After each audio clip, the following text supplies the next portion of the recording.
Vi har hookat upp med Pastrana i Globen som på söndag ska köra. Det är Nitro Circus live-showen. Och jag har Victor från Transition Magazine med mig. Och vi har listat ut lite frågor som vi ska ställa till Pastrana. How are you? Doing great. How about you guys? Good. Did you get what I just said? Oh yeah, I guess I heard the names. It's good. Victor. Cool. Yeah, it's cool. Nitro Circus. Yeah, right. That's pretty much what I said as well. Excellent. Sweet. So right. Victor, let's start from the beginning. What were you like as a child? Wow, I feel like I'm in a psychologist room. Yeah, I was pretty much ADHD, just bouncing off the walls. Just loved. I didn't like team sports. That's why I was really attracted, like BMX, motocross, anything that I could just go out and kind of do on my own. Even if I was horrible at team sport, if someone else missed a shot, I was just bummed. I was that kid, I was just kind of a poor sportsman. So it was good. I liked doing stuff that was kind of on my own, stuff without so many rules. Didn't have so many coaches. It was just. There, with motocross, especially freestyle motocross back in the day, there was nothing. Nobody else even did it. So, if a heel clicker was a big deal, and you're just out just trying stuff, it was pretty fun. But you drove a dirt bike when you were like 4, right? Yeah, I started riding motorcycles when I was 4. My dad had a construction company, so we just had, I was on Bobcats when I was 2 years old, and he put like a little Briggs & Stratton motor on just this. He welded together like a go-kart basically. It was the crappiest thing, and I think I just turned 3. I ended up flipping it over, so he welded me a roll cage and got me a seatbelt and stuff, and just been driving everything with wheels ever since. All right, that's cool. So when did you realize like you wanted to dedicate your life to like the extreme? Well, I think any kid, they believe they're going to be whatever sport they're in. If it's football or motocross or skate or snowboard. Like when you're a kid, you look up to those guys who are at the top of your sport, and you're like, yeah, that's who I'm going to be. And my reality just never really set in. And my dad was always like, we can't spend any more money. We can't spend any more money. Mom's like, he's going to make it. My dad's like, dude, every parent thinks their kid's going to be the next. He's like, this is just ridiculous. And we didn't have a lot of money, and we actually had to kind of borrow money from all my uncles, and everybody chipped in to help get us gas money to get to the events and get us a motorhome. And for the national championships, they'd all kind of come together to buy a new bike. Like everyone else had modified bikes and everything. I just had a new one. It was stock, but it was pretty. It worked out. Yeah, it worked out all right. Pretty good, huh? Exactly. So if we like skip to today, today you drive both motocross and cars. So, but if you had to choose motocross or cars?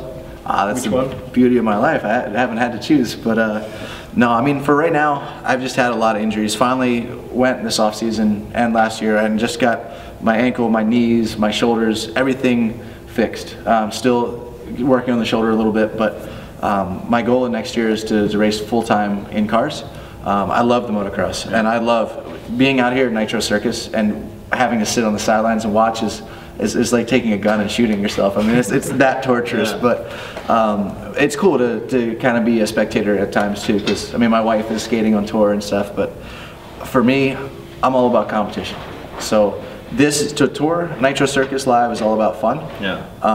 Racing is all about winning. You'd knock your best friend in the cheap seats and not think twice. So that's I kind of like both worlds. But you do both rally and NASCAR as well? Yeah, rally was good. We had a brand new car this year, and we were able to win one of the rounds, so that was pretty good. Feeling pretty good going into next season in the rallycross. Yeah. X Games is expanding to 4 rally events, so hopefully Loeb will come back and not kick our butts so bad this year. Maybe just a little bit. Cool. But what happened when you got injured in the shoulder?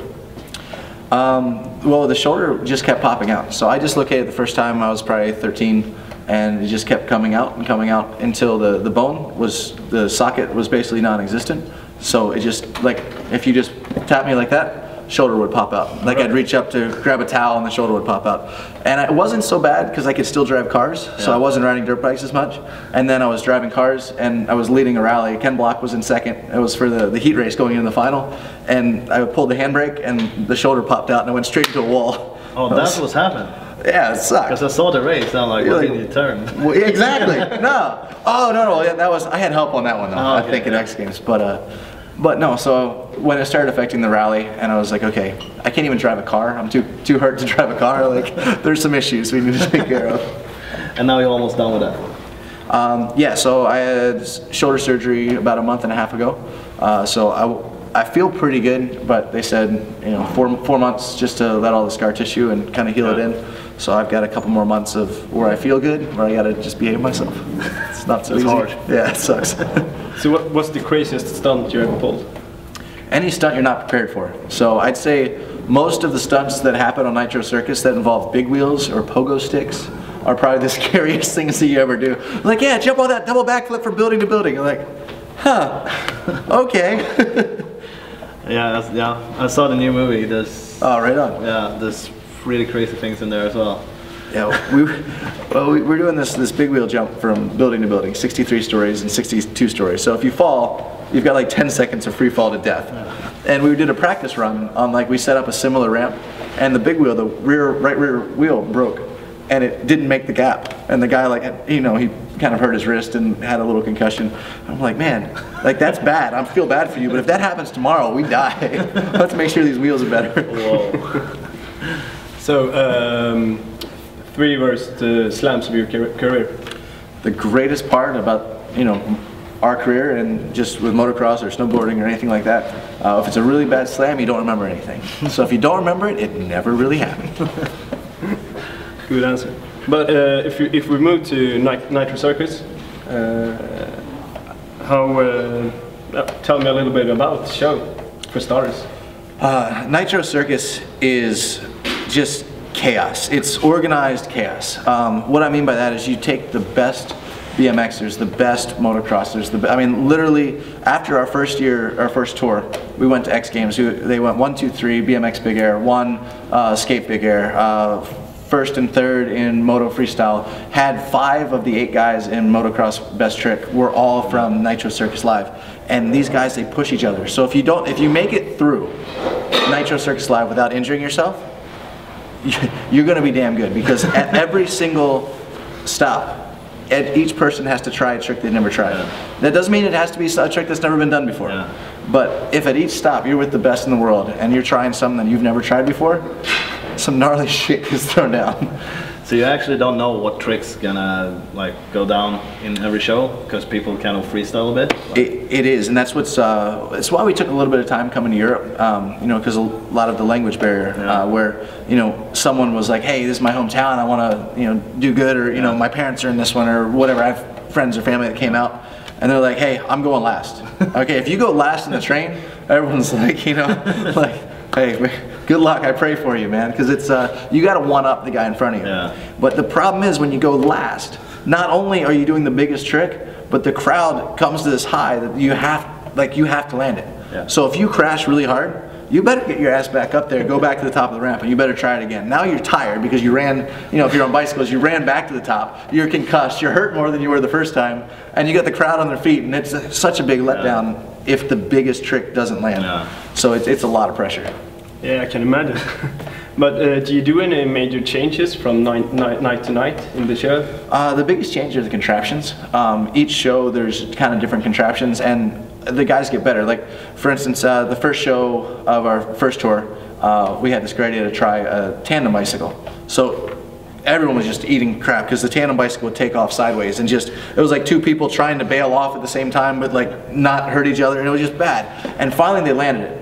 So once they landed, it was like, oh, well, now they got to flip it. So now they're usually crashing on the jump, and then they actually got better at flipping the tandem bicycle. And then we added a sidecar, and then a double sidecar, and then, you know, so it's just, whatever you do something, you're like, yes! Oh crap, we got to one-up it next time. Do you see any stop to all this like madness of like upping every trick like every time? The greatest part, the hard part about Nitro Live is that, you know, it's not a show where it's like Cirque du Soleil where everything's, you know, the first half of the show should run pretty smooth. We're crashing in the first half, things are bad. It's gonna get just horrible towards the end. But that's what people come for, because they come for the unknown. But for us, like, we have a safety-ish landing. You know, we have a little bit of foam, I mean, a little bit, and we have a plastic sheet on top. And for the motorcycle tricks that are the really big ones, we have a little bit of a foam pad. So usually you don't break. I mean, we've had injuries, obviously, and by the end of this tour, most of the people will be riding with something fractured, something broken, something like there's just bucket of ice everywhere for people, ankles, knees, shoulders, just, but it's part of what makes it fun, because anyone that, you know, like I did a double backflip. I broke my collarbone this night before, and the last show I wanted to do a double. So we taped it the best we could, but actually had the collarbone, I mean, not through the skin, but you could see it moving, hurt like hell, and yanked it double back and was able to pull it around. So I mean, and I mean, Chad Kegi had a broken wrist. 3 guys cut the cast off before the last round. So I mean, you're lucky if you come to the first one, because you see a lot of carnage and everyone's kind of healthy, and you're really lucky if you come to the last one, because people have to one up it every time. Cool. All right. So how do you feel about being in Sweden? It's pretty cool, actually. My whole rally team, basically from here. So Joel in English, but he'll be coming down. He's my #1 tech, so he's going to come down and check out the show, you know, on Sunday. So that's kind of cool for me to not give back, but show him like, okay, this is what I'm doing now, but this is what we used to do. You know, this is what's still kind of going on bigger. So. But how well do you know Daniel Bodin?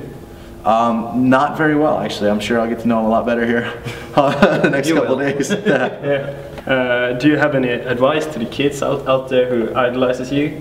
For me, I feel like if you're passionate enough about something, you'll make it work. So for any kid out there, don't do it because you want to be famous. Don't do it because it's for the money. You won't make it. There's no amount of money, there's no amount of fame worth the injuries and everything and the sacrifice that it takes. I mean, on Christmas morning, you know, these guys are out training. On New Year's, well, half of them are partying, but the rest of them are working hard. The guys that are going to win X Games. You know, it's fun, but you gotta love it. All right. So, what do you do when you like relax? For me, actually, like physical therapy. It sounds weird, but that's the most relaxing time, because especially like road bicycle rides.